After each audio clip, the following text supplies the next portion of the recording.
नमस्कार. बऱ्याच वेळा गाया गाभण राहत नसतात गोठ्यावर. त्यानंतर डॉक्टर आल्यानंतर तुम्हाला विचारता, की तुमच्याकडे चारा कोणता-कोणता आहे? ज्यावेळेस तुमच्याकडे गिन्नी गवताचं जास्त प्रमाण असतं, त्यावेळेस जर तुम्हाला जास्त रिपीट ब्रीडिंग बघायला भेटत असेल, तर त्याची कारणं कोणती-कोणती आहे? गिन्नी गवतामध्ये प्रामुख्याने ऑक्सलेट्स नावाचा घटक असतो. तो घटक गायीच्या बॉडीमध्ये गेल्यानंतर तो कॅल्शियमशी जोडला जातो. कॅल्शियमशी जोडला गेल्यानंतर गायीचं जे कॅल्शियम शोषण्याचं जे प्रमाण आहे ते कमी होतं.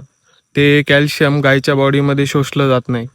त्यामुळे बऱ्याच वेळा ज्यांच्याकडे प्रामुख्याने जास्त गिन्नी गवत आहे, तिथे कॅल्शियम आणि फॉस्फरसची डिफिशियन्सी तुम्हाला जास्त प्रमाणात दिसून येते.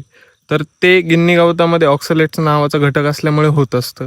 त्यामुळे बऱ्याच वेळा डॉक्टरही तुम्हाला सांगत असतील, की गिन्नी गवताचं प्रमाण हे तुम्ही कमी करा. त्याचं कारण प्रामुख्याने हेच आहे, की त्याच्यामध्ये असलेला जो ऑक्सलेट्स नावाचा घटक आहे, तो गायीच्या बॉडीमधलं कॅल्शियम आणि फॉस्फरस हे कमी करत असतो आणि फॉस्फरस डिफिशियन्सी झाल्यामुळं तुम्हाला रिपीट ब्रीडिंग ही जास्त प्रमाणात बघायला भेटते. असेच व्हिडिओ बघण्यासाठी आपल्या चॅनलला फॉलो करा. धन्यवाद.